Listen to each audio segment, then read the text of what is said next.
C'est ici, dans ces grottes reculées, que les indépendantistes de l'UPC, l'Union des populations du Cameroun, se cachaient pour fuir les troupes coloniales françaises.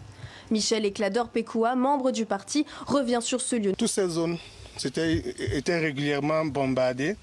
Et on n'a pas, il faut dire les choses telles qu'elles sont. Un désastre sanitaire qui n'a jamais été confirmé par la France, mais la zone aujourd'hui reste totalement désertée.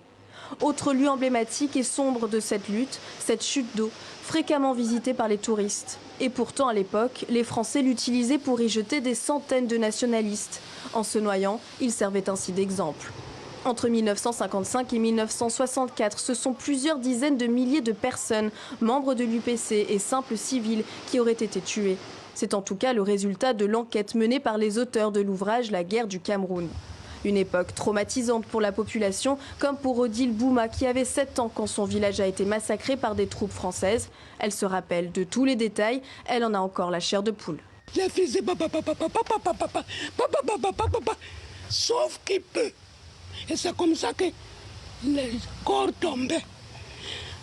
Je ne marchais pas encore comme maintenant. J'ai piétiné. Les cadavres comme ça, les mitrailleuses, vous voyez même, ça coupait les herbes.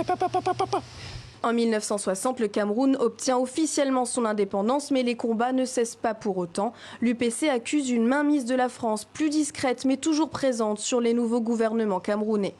60 ans plus tard, cette guerre est encore taboue dans les deux pays.